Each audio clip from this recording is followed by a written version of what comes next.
Welcome to the Decorative Arts Center of Ohio. This is our Christmas display for 2023. This year's theme is a homemade, handmade, and artist-made Christmas. And I think that as we get started, we can look at this first display, and it kind of sums up the whole idea of this year's theme. We have a collection of candy containers, three of which were made homemade using pieces that a housewife might have pulled all together, and three others that are artist-made. And by artist-made, most of this collection I refer to as artist-made. They were made in extremely limited numbers, sometimes only one of a kind. They were not made by these artists for commercial sales. So we have a tree with real early style of ornaments, Moravian stars. Those are still being made today. Several of them on here are probably 75 to 100 years old, but most of them are only about 10 or 15 years old. Again, it's a traditional art that people are still using today. The three right here across the front are the pieces that are homemade. Mentioned earlier that they were candy containers. The bodies are hollow, and they'll open up inside to hold a little small toy or pieces of candy. This one's simply made out of cotton, wrapped around that cylinder, and a chromolithograph face added to make it look a little bit more realistic. This one is made using an old doll's head and then clothed in scraps of material, and the bottom will pull out again to hold some candy. This one is unique in the sense that it really shows the homemade elements of it. The cylinder up the center is still pretty crude. You can still see the advertising of the cylinder it's cut off of. And the body itself is a party hat made out of tissue paper, probably from the 1920s or teens. And then the person that made it added little cotton arms and made a muff, and then the top was finished off with a chromolithographed face. The rest are artist-made. This is a snowman who would lift up and has a rather large candy container on the inside. This one is a snow angel. This is made by Roberta Taylor, and the legs open up to hold candy on the inside. The snowman, by the way, was made by Ralph Giglieri. This is another candy container made from an old doll's head and old material, but made by an artist. And again, she will lift up to hold candy on the inside. The final piece is an automaton, not technically a Christmas candy container. This was made by James Gould. We got it from James probably about 10 years ago. And it's patterned after a French automaton, which means that it moves. So I will wind her up for you. She's made of antique materials, but the mechanism that makes her work is not antique. The heads turn, the hand raises and raises the tree. This hand raises and presents a candy container.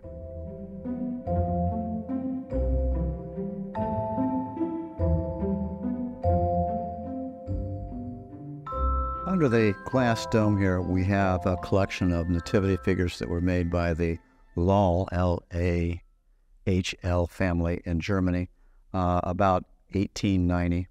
The pieces are made of papier-mâché.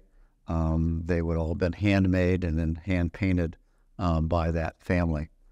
When we purchased it, the pieces were already came with the dome, which is a wonderful way of displaying it. So we have Joseph and Mary, the Christ child, and the three magi, and large-sized camel in the back. This is a collection of candle houses. They were popular in Europe, particularly in Germany. They would have been handmade in small artist workshops, primarily by a family. It's a piece that really didn't find popularity in the United States. They were popular in Europe from about 1860 up until 1920s or 30s when they began to die away because people were moving past candles and into electric. The large piece back here is a church, and we have a town hall and a craft hall and a house, just a simple cottage. All the windows have tissue paper in them, so it allows the light to shine through. These would have originally had candles in them. That's why they're called candle houses. And you can see the candle holders in the back. Heat from the candles would turn these wheels, and they would spin, and so people coming in and out of the door. I've lit these with LEDs, obviously, so that we don't have any dangers of fire. And the LEDs in the back then prohibit these from turning. So, but you can imagine a lot of these didn't survive, not only because of age, but because they were made out of cardboard paper, and putting a burning candle in them, they had to be attended all the time, or that candle could cause a disaster. What we have on the top of the grand piano is a collection of decorations mostly made out of wood, heavier pieces and thinner pieces that were made in the Erzgebirge region of Germany. That's in the Ur Mountains, and it would be in the eastern section of Germany. The earliest piece is the stable back there, probably dates from the 1890s, constructed and painted. The figures that are in it are also hand-carved and were with it when we bought it. The big centerpiece back here is the lit church. It was made by Matthias Thrim, homemade by him in 1935. That information is on the back, handwritten in pencil. When we first bought it, it was electrified, and is, of course, designed to be electrified, but had the old German plugs and lights and things like that in it, and we re-electrified it the way that you see it now. All the angels on the top were also made in this Erzgebirge region. They were mainly miners in the Ur Mountains, but in their off time, they began to specialize in carving wood as far back as the 1600s and became pretty famous for that, and were able to market their wares throughout the years. The nativity figures that are in here are paper mache, did not come with it, probably not from the Erzgebirge region, but they date from the same time period that this was built, which was 1935. Then we have a collection of large houses through here. Originally, those were operated with a battery, and they have a flashlight bulb in them. There's still the wiring and the bulbs and things are in them. But we've chosen to electrify them with small LED fairy lights so that the windows and things light up.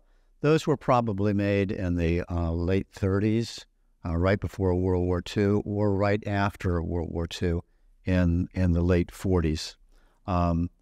There are many sizes here. Nothing is necessarily in perspective. The largest piece, of course, is the stable, and then we get down to a really small house like this one back here. There are several other elements that are interesting. Scattered throughout the village scene are small toys like this one, little cars, carts, horseback riders. These were all made in the Erzgebirge region as toys and would have been sold reasonably cheaply for a penny or so in money of that time period. We also have three what collectors call pyramids. One here, and a very small one right here. These operate by rising heat from candles, and I've only put candles on this one, would turn the heat vane at the top and spin the decorations that are made. All of these were carved in the Erzgebirge region. This one dates from the 1960s and is marked on the bottom DDR, which stood for Deutsches Democratic Republic, East Germany. During and after the war, World War II, this fell into the eastern zone of Germany, which was controlled by Russia. And for a while, none of these were really being made and sold. You can imagine the Russian government saying, that's frivolous. We don't need that. You need to be out in the field and raising crops. But by the 1960s, they saw the economic advantage in letting these folks go back to working with what they knew. And so they were marketed and sold. They had to be marked country of origin. So some of them were marked East Germany. I think this one's marked East Germany. This one's marked DDR. This one is from about 2000. It's about 5 inches tall, and it's the smallest pyramid in our collections. This is a collection of Santa dolls. Collectors typically call them Belschnickels, and a snow angel or a Christkindl. All of these on this table are artist-made. None of them are antique, but they're made in antique molds or in an antique style. The angel, for example, was made by Roberta Taylor. She also made the Santa, and she was made out of an old doll's head, an antique doll's head, antique material. Again, like many artists, these are many times one of a kind or made only a couple because you have to have the antique doll heads, the antique material, things like this. The collection back here from various artists. An unusual one by Ralph Gagliari is this one. This head is actually hollow. It will hold a candle, and there's glass eyes right here that the candlelight will shine through. This one open up to hold candy. This one right here was made by Arno Schaller in Germany, and his family had made the Belschnickels or Santa dolls like this back into the 1800s. And in the 1970s, 80s, he kind of revived that using the old family molds to make some new pieces for a while. Then down in the front here are 3 Santa heads. They're Santa head lanterns. I have some LED lights in them so you can see the glowing through the paper eyes and the paper mouths. These are artist made, but they're copies of old pieces that were made like this that held candles. Again, kind of hard to find. They were kind of expensive at the time. But again, you combine paper, plaster, tissue paper, candles. Sometimes you get disasters and pieces that don't survive. Then we have some pieces that are made by Jeanne Johnson, my wife, that are cross-stitch pieces, cross-stitch. This is, I think, one of those things that's an epitome of what a homemade, handmade tree is. This is a family tree. This is my family tree to a certain extent. Everything that's on here, I could talk for an hour because every piece that's on here has a story that has to do with my family. And it's like most of us. There are pieces on here that you find as an ornament and it speaks to you. You just really like it, and it becomes one of your favorites. There are decorations on here like, this one. My 4 children all have their pieces made in preschool and elementary school. I saved all those decorations, Christmas trees, the pictures of them in kindergarten on a little cutout tree, the paper chains and things like that they make. The snowmen. So lots of these are, I wouldn't call my children artists, but, handmade by artists, so to speak. There are some pieces like this that were made in the 1970s by my wife, Jeanne. They're cut out of patterns that were printed on large sheets of cloth and sewn together and then stuffed with cotton. Same thing with this really large wreath down here, same idea. She also did the cross stitches. The star that's at the top of the tree is the star that was on my tree for as long as I can remember and to childhood. This ornament has a picture in it, It is me at about 1.5, sitting with my grandfather, which his name was also George. And I think I got my love of Christmas and decorating and things from my grandfather. He put up a very large tree, a Victorian house, about a 10-foot tree. And even as a young child, I got to help decorate. I broke more than a few Christmas ornaments that slipped out of my hand over those years too. Some things up here are made by, some of these were made by my grandchildren. The newest one is this piece. It was made for last year's Christmas, 2022.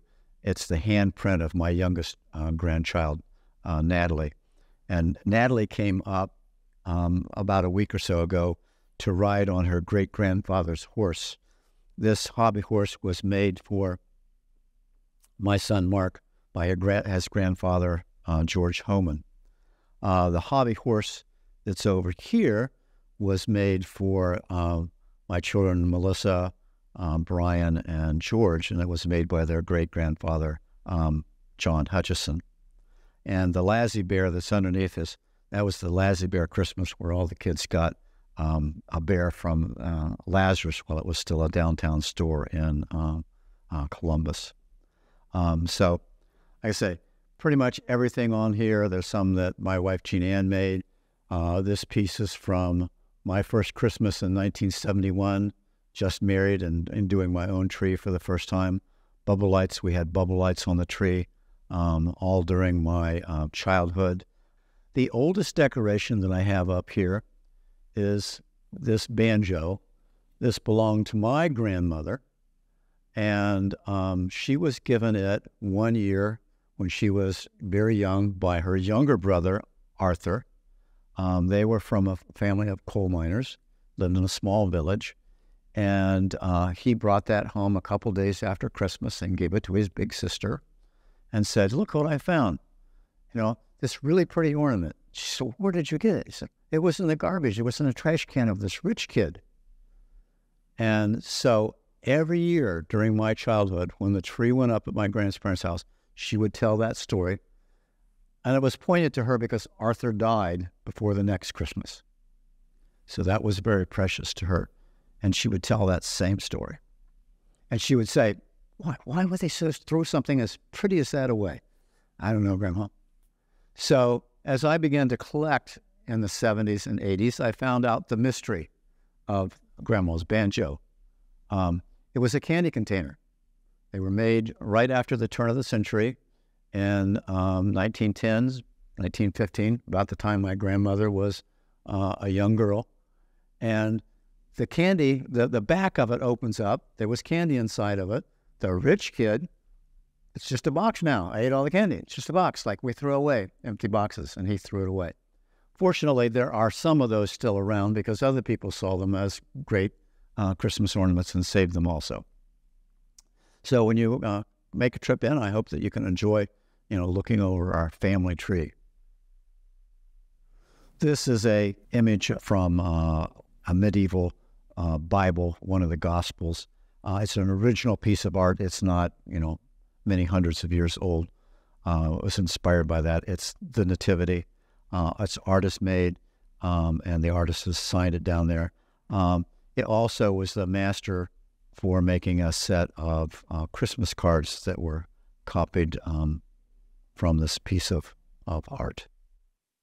On the mantelpiece here in the rear parlor, we have a collection of Christmas stockings.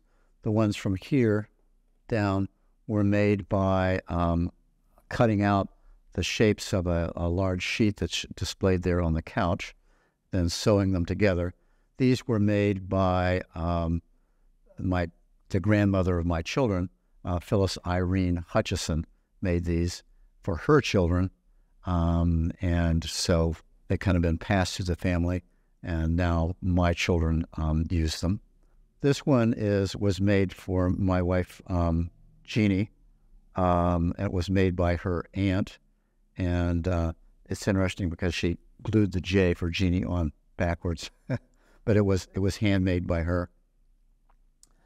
This is, my father was in World War II, and in my childhood, we used his World War II socks as stockings we didn't have a mantle in our house, but we hung them up, and there's always an orange at the very toe and a candy cane sticking out the top. So this is a World War II stocking from my father. Across the top of the mantle and also down underneath in the fireplace is a collection of wish lists from my 4 children.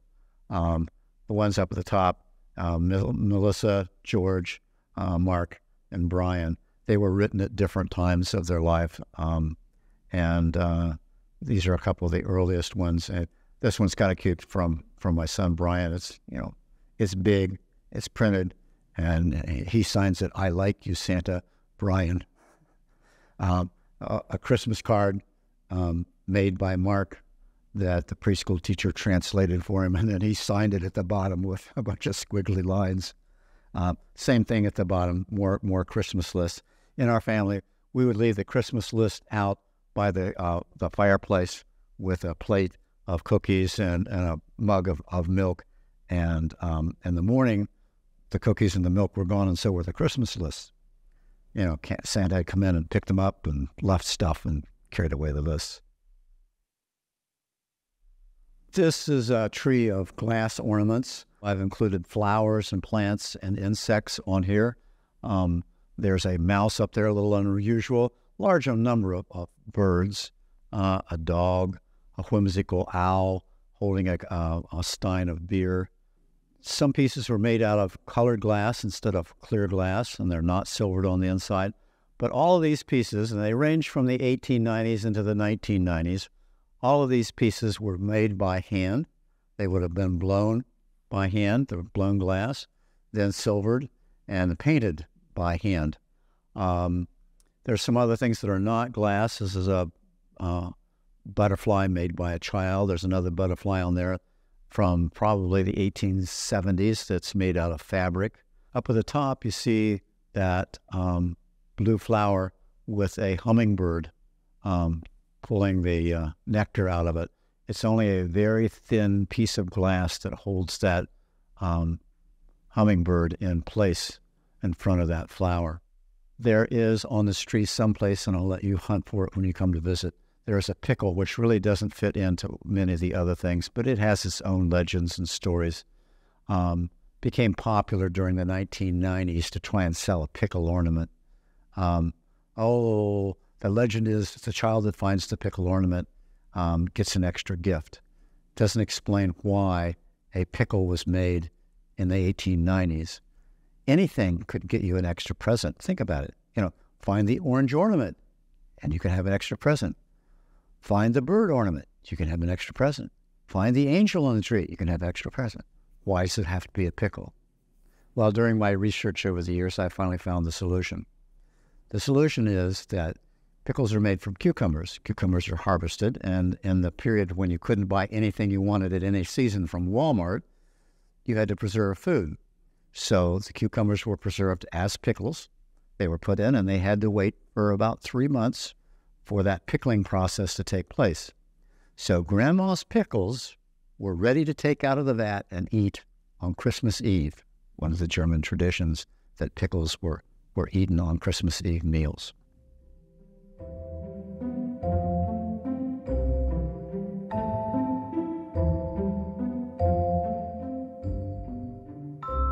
This is a nativity display, a large nativity display. It's got a wide range of characters, figures, animals on it.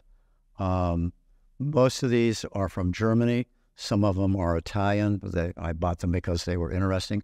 Most collections of large nativities like this have a wide range of figures from different makers from different time periods. Families have a tendency to collect these just a few at a time to get the Holy Family all together maybe at once, or the wise men maybe together at once, but then all the angels and the other figures they bought separately because they said something to them, or we did another sheep in this area, so they buy another one. So like most large nativity collections, has a wide range of places where they were made, but mostly German. The setting for it is this large gold altar. It's handmade. On the back is written by the maker, EDCU, and then Daimer. Now, Daimer's an old German name. This was made by him in 1895. That date is also on there. And when I purchased it, my wife and I looked at it and I thought, it just envisioned this idea. It needs to have a nativity. It makes a perfect, and it puts it back to, what its original concept was. When I bought it, the seller said it was in a Catholic church in a small town along the Ohio River. So we've got an Ohio connection here. This would have been the place where the cup set, the chalice, and this little door down here opens up and has a lock on it. That's where the host would have been stored. So I believe it was when the church didn't have a big enough congregation, it becomes desanctified, then it was sold, and we bought it. Now for the last 30 years or 40 years, we've used it just like this in our home to display this large nativity. On the mantle here in the front parlor, we have a collection of pieces that are mostly under glass or under domes. This first one is Italian. It's handmade, watercolored. It has 8 layers behind it. Each one is cut out, and there's a flashlight here that you can look at the pieces in depth, either by holding it on here. That's the only way that you can really see in this particular light how much detail and how much depth is in this particular piece. It was made probably in the early 1800s, 1820s, 1830s. It's made on recycled paper, which looks like the back is written in ink, and it has what looks like ledgers on it. And some of the dates that are shown on the ledgers are from the 1700s. That's why I think somewhere maybe 50 years later, that was an old ledger book that got discarded, and somebody said, "Hey, the pages of this are, the backs of them are blank. I can use this." Because the paper is really good quality, and it's pretty stiff, a thick paper. Right next to it is a piece that my wife did. She took a Avon winter doll and added some extra things to it, decorated the dome, and put it under the dome. It's reasonably, modern. At the top of the clock, we have a Spanish piece. It is carved out of stone, and then watercolors put into that stone. At least I think they might be watercolors. It's the Madonna and Child. The doors will close on it so that it could be moved around.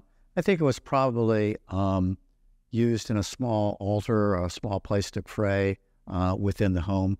Certainly probably not in a large cathedral in Spain or in Mexico. This piece is a wax piece under a dome. These were popularly made from the 1860s to about 1900.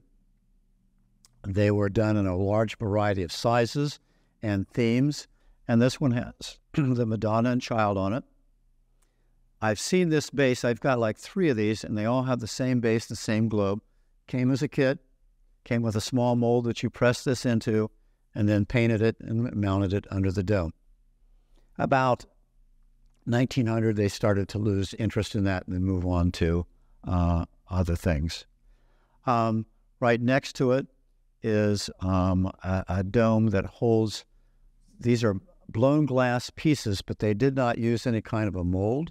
The German artist that made them twisted and pulled that glass to make the bodies, the ears, the antlers, everything about it. We have a stag and a doe at the top and a smaller stag and doe at the bottom, and we have a green glass pedestal here. I've owned this for about 40 years or so, and it wasn't until recently that I, discovered that the pedestal is actually mounted into the base of this globed piece. And so I think that this whole thing was originally made as one piece and sold as one piece. Right beside it, we have a homemade piece of art. It's very simple. It's on a single sheet of paper, old paper, not particularly high quality paper. To it has been added color paper and gilded paper. And in the very center back there is a nativity scene of Christ in the manger surrounded by angels. What I really liked about this particular piece is the use of perspective that somebody was talented enough to understand and do, whether it was a child or an adult or just a talented artist. It's got a beautiful use of perspective to create this, kind of looking down a tunnel look. And then right beside it is a domed piece. This one's only about 3 years old. It was made by a friend of ours, Anthony Wergalia, and he uses antique pieces, new pieces, and combines them together, puts them under glass, and makes these really, beautiful displays. Has a really good eye, like many artists do, for, knowing exactly what needs to go where. The piece on the chair is a doll from the 1960s, but it's dressed in a Victorian cape. It's actually a woman's cape, but when we saw it, it was on a small mannequin like this, and we thought, well, this is a child's dress and cape, and so it's dressed that way, small hat, cape, and a longer cape for what would have been a small lady. It was made in the 1860s, and at that point in time, this would have all been hand sewn. Could have been sewn at home or from a talented tailor, but again, all basically what we would call today homemade. The dresser back here is a collection of angels of different types. The pieces with their arms spread out like this, holding the candles, is a image that is often used by the Erzgebirge region. Pieces like this were set at the home, in windows or on mantles. An angel holding the candles would indicate that we had, a girl child in the family. And because it was a mining area, the males in the family were indicated by a miner in a dress costume of the time. Sometimes the ones that were small like this, they would put one for every boy that they had, or one like this, one for every girl that they had. The one in the back is definitely a homemade piece. Hard to say whether it was made by a talented artist or not, but I'll go through the components of it so that you can see it. This is actually a German bisque doll's head with the mohair hair on it was probably original to that doll's head. It's marked in the back on that who made the doll's head. These are the arms off of the doll's head, and people that know Victorian dolls know that they often had a ball joint so that those arms could be moved and the legs could be moved around. These have been taken apart and then glued together so that it's, sturdy and stays in that particular position. The wings are very simple, just pieces of wood painted white with a little bit of glitter on it. The outfit looks like a christening gown. It has an underdress underneath of it, again, possibly a part of the christening gown. And the feet are the doll's feet. What I found interesting, and one of the reasons that I was interested in purchasing it is, it looks just like a doll, okay? And yet, when you look underneath her dress, you'll see this is a log. It's just a log. The feet, the arms, the head were salvaged. Sometimes I think all of us that collect antiques wish that they could tell the story. Is this a story of the doll was broken and Dad thought, wow, I can turn that into, an angel to put in the window. Or is it also, a memorial? Many children died. Infant mortality rates were high in the early 1800s. Was this the christening gown? Was this the doll? And it's now a memorial to the child that died? Hard to say. But many ornaments certainly do have stories. This one is not from the Erzgebirge region like these other pieces. This one was made in Italy. It's from the 1820s and is done in the style of the Neapolitan angels that many people might be familiar with because of the display at the Metropolitan Museum. She's in a flying position. The body is carved wood, but it's been smoothed over with plaster and very smooth, has glass eyes, and lots of detail on the wings that are detachable for storage. This is a Victorian tree.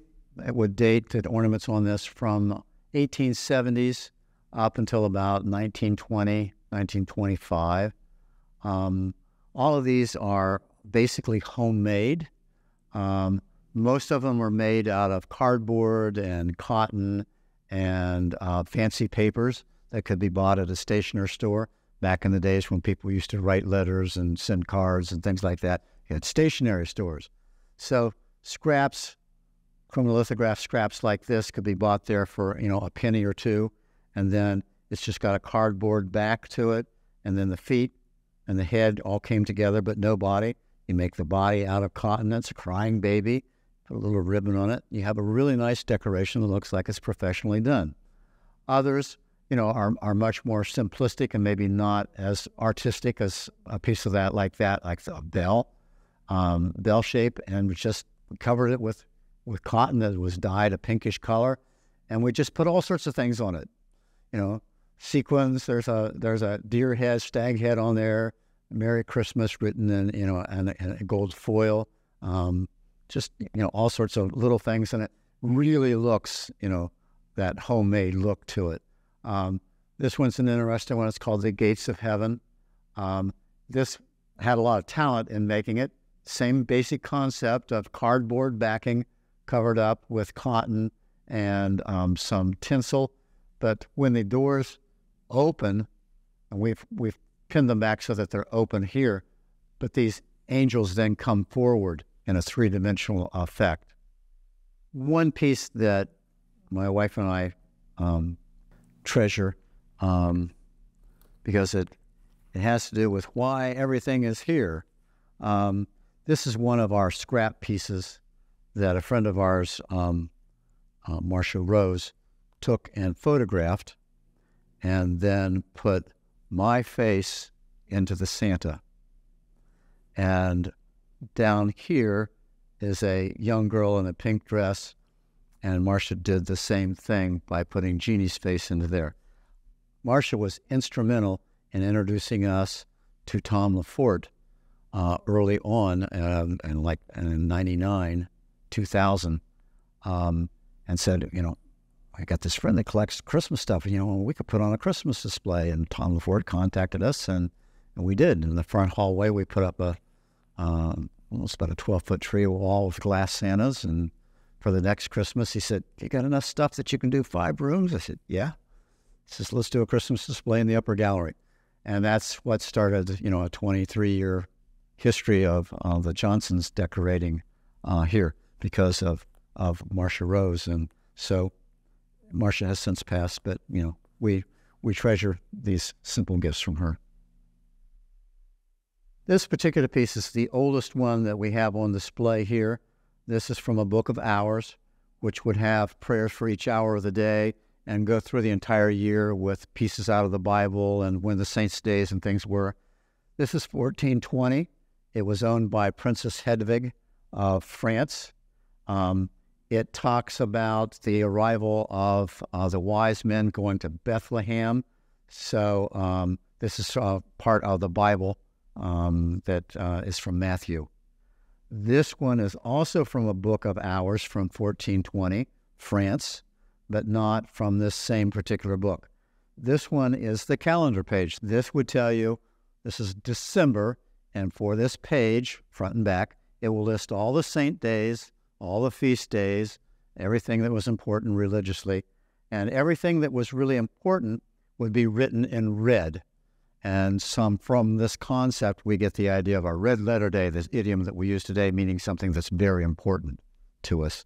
The back is where we'll find the date of the Nativity of Christ as the 25th of December, but the front of the leaf is the most decorative of the pieces. These two pieces of music are a Gregorian chant. They're very large.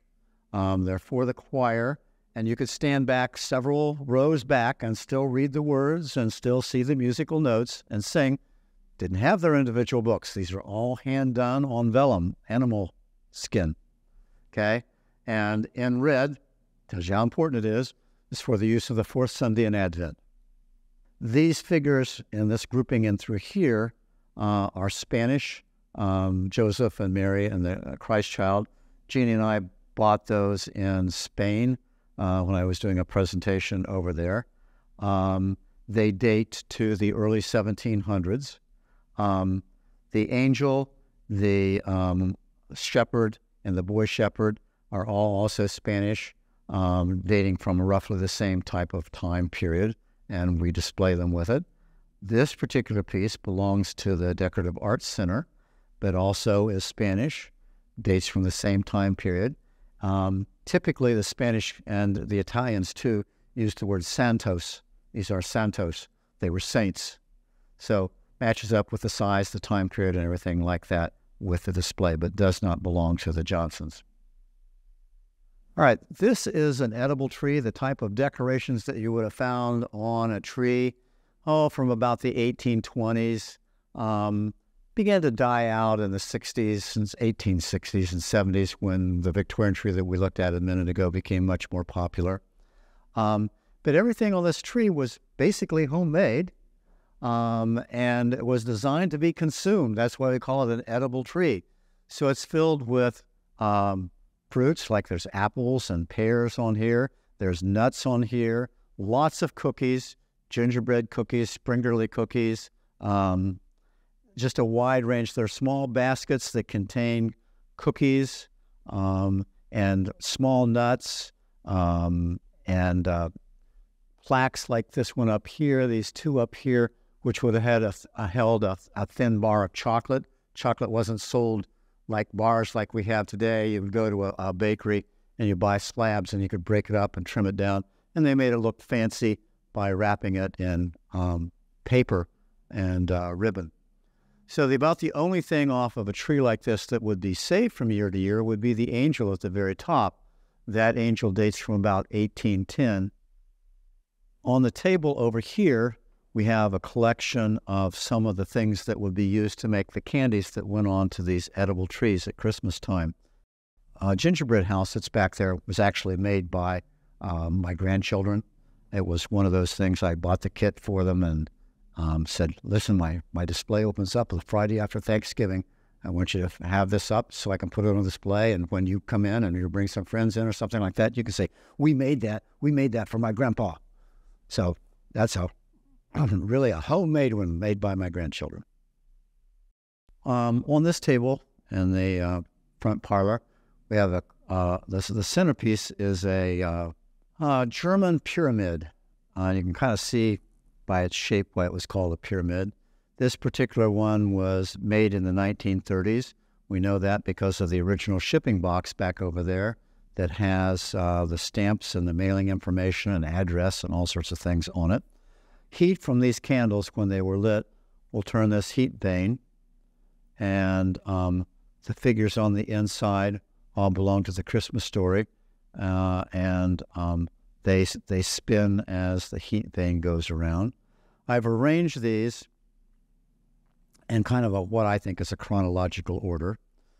When we bought the pyramid, these figures came with it, but originally, when this was made, the figures would not have come with it. You would buy the pyramid, then you would go to a different dealer, a toy dealer, and you would buy the nativity figures that you like the best to go with it. But all of these were made by the same family, so they were probably all purchased at the same time to go with this pyramid. Then On the sides, we have two angels, often called by collectors Christkindles and Christmas angels. They are made from old dolls, antique dolls that probably were in, a little rough shape when clothes were rough and things like that. And an artist took those, redressed them in robes, added wings to them, and made them Christmas angels. So those are artist made. And then the two smaller ones are also artist made by Jerry and Darla Arnold. This one is a snow angel. She's got wings, small wings on the back of her, but all dressed in cotton with a porcelain head. And this one is a snow angel or a Christmas fairy. Perhaps people that were here last year and saw our storybook Christmas know that the Christmas fairy in England is one of the characters that brings gifts to good boys and girls. But both of these would have been made within the last 10 years by Jerry and Darla Arnold.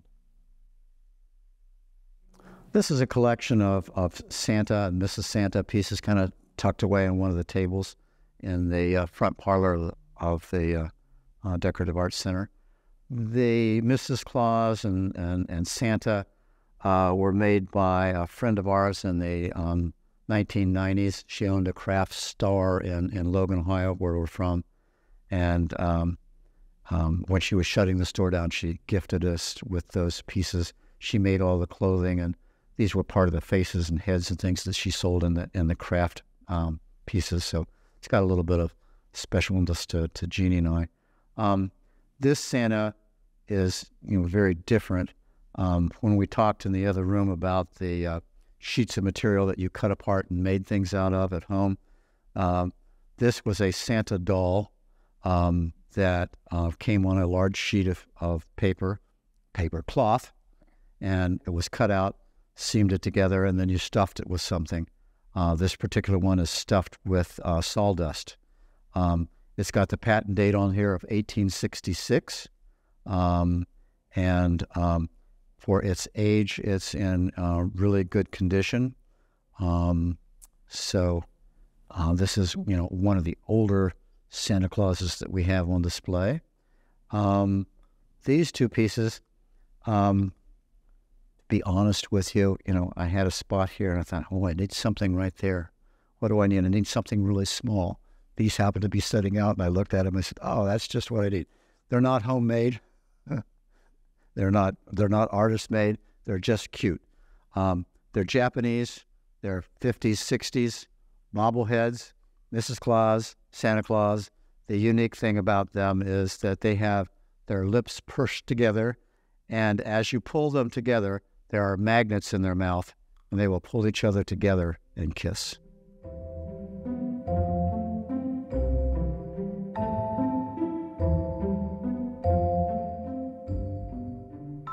This collection is in the front part of the hallway.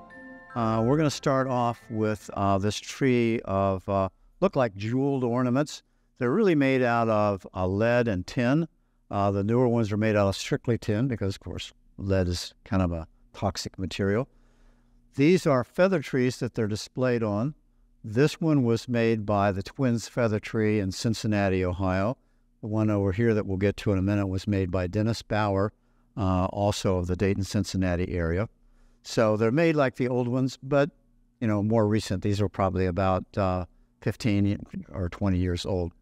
The ornaments on this were all designed to hang behind a candle so that the light would reflect back into the room and glisten off of these and give us a very silvery and jeweled look to it. So they were popular from about the 1860s into the 1920s when candle lights began to die away and we replaced them with electric lights. The pieces were made by molds that I have in the display case right here. In the 1920s, as these faded, they were made by a family of Gustav Mayer, and as they began to fade, candles leaving, he boxed up a lot of this stuff, and it went into storage for about 70 years. and William Rigby of New York got some of these molds and reproduced some of these that are the brightest ones just in tin with no lead in them. These have the original handle on them that screw into the back, and all the pieces we're laying flat on here also have a screw hole in the back that these handles can be changed.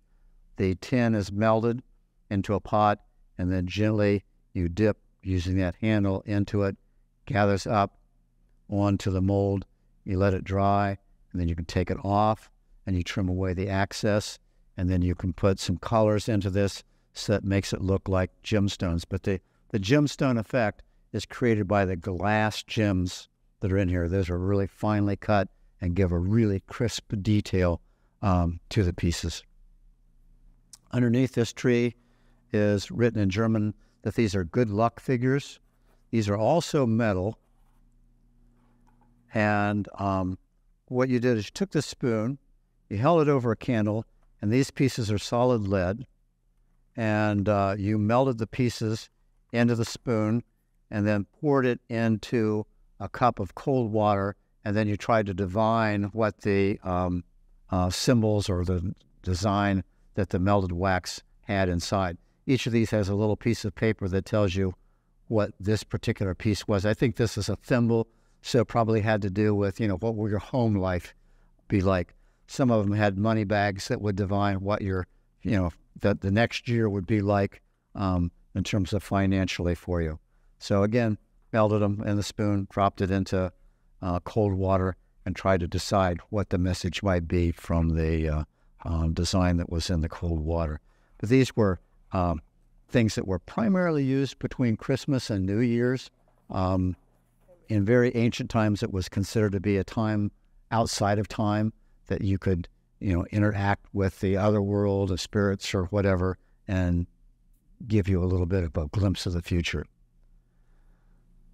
This tree is made mostly of decorations from the 1950s, but the concept of this started right after World War I, when canned goods became popular. People looked at those as bright and shiny, and it's like, wow, I should be able to do something with that. So some of these pieces, if you think about it, you hang that behind a candle, it does the same thing these do, except it's for free. So in a poorer, maybe rural area, just cutting out the tops of your lids and hanging them on the tree gave reflection, the candles and things like that. And then none of these are from that early 1920s. These are from the 50s. It kind of died out in the 20s and the 30s. And then we had a resurgence of interest in doing this artwork in the 1950s. This a handbook is on display. Decorative tin can art. That's what it's called, tin can art. This was put out by an extension office. What can you do with these? You can cut the lids out, and then you can take scraps out of old postcards and glue them in there. And you get these, for free ornaments. As a kid, as a 10-year-old, I made these in Cub Scouts. Can you imagine today taking these sharp lids and giving a 10-year-old 10 snips to cut these decorations out? That's what we did. And so things like these were probably made by kids. The more elaborate ones like this one or this one, some of these were definitely done by adults because, they're just really elaborate. And they're following directions that we can find in this, decorative tin can craft book. This particular one, still on the back, tells you the name of the coffee can that it came out of.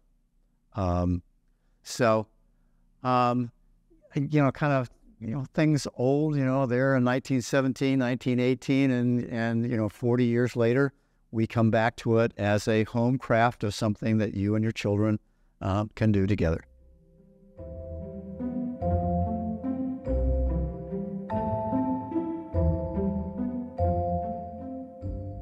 This is a tree of cotton decorations.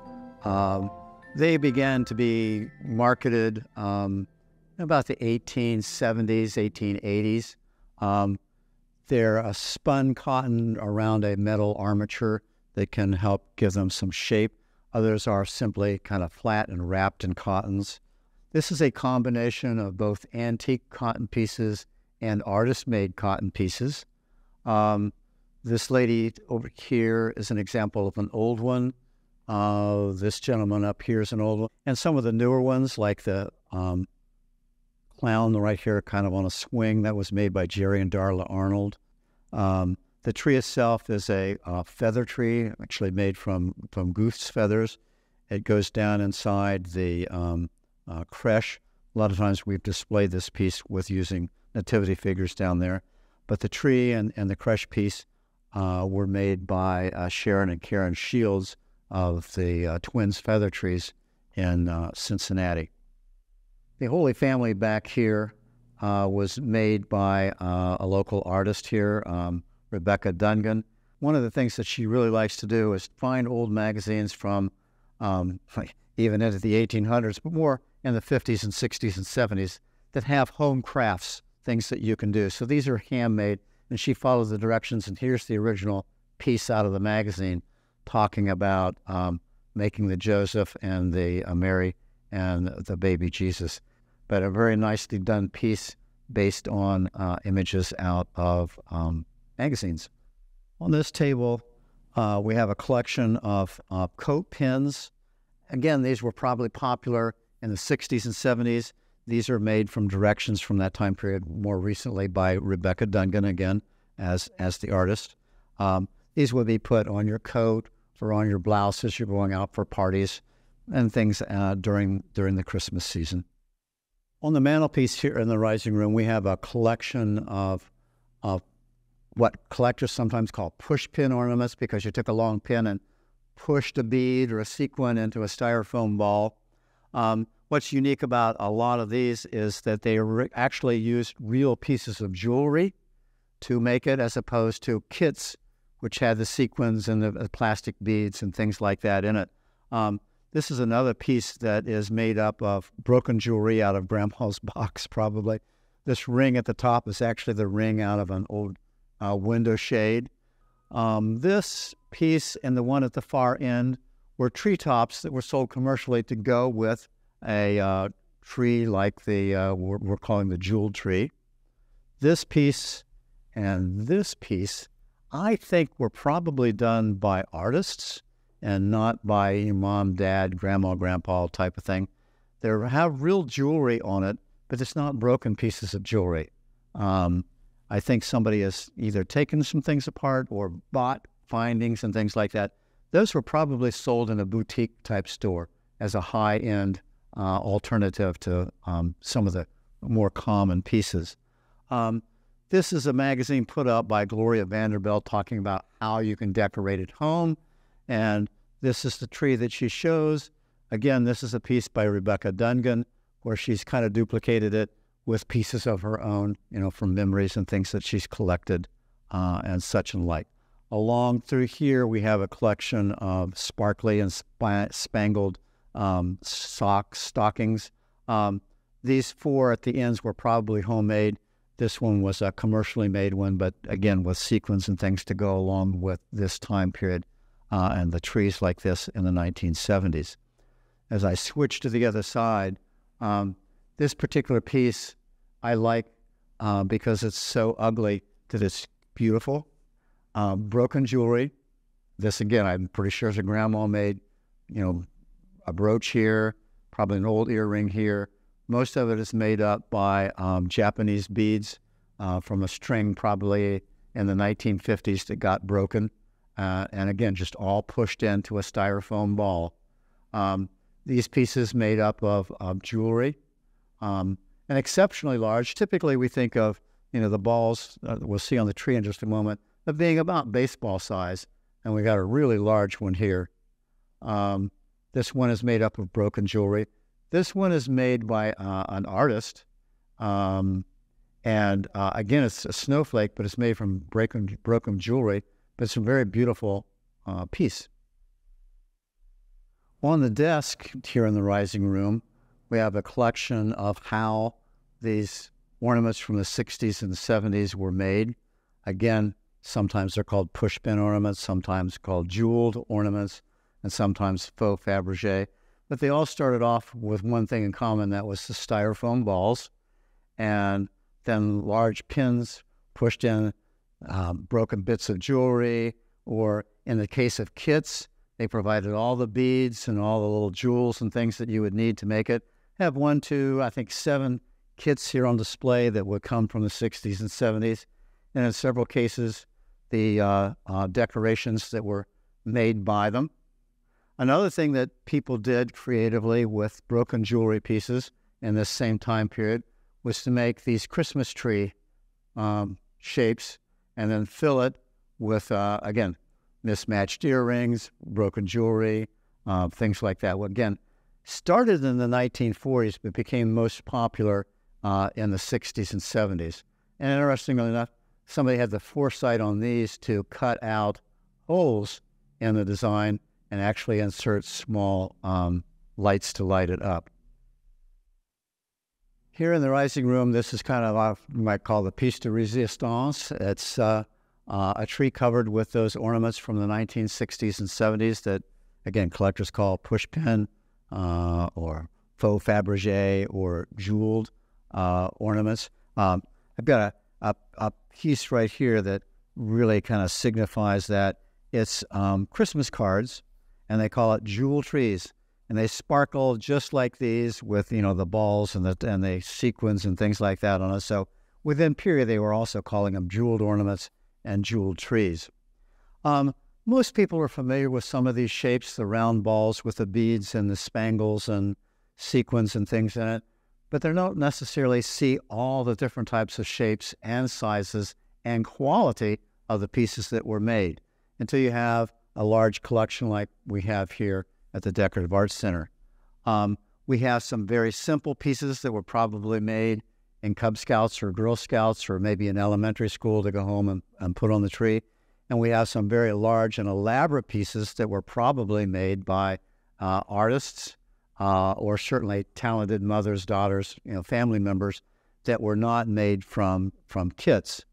We have on this tree probably 2,000 lights, some of them that flash and others that stay steady, which also would have been used at this time period to give it, you know, the whole tree an effect of looking like it's filled with bright flashing jewels. And at the top we have a not so old Christmas angel or star treetop, but again, set up so that it looks like jewels. Hope you've enjoyed our tour of the Decorative Arts Center of Ohio here in Lancaster, Ohio. And as in most things, visiting in person brings in a whole new perspective to the display that we have this year. And as a special thank you, we'd like to thank the Vonnie McDonald Insurance Group for helping sponsor this year's display. And if you can, again, please come and visit us. Have a Merry Christmas.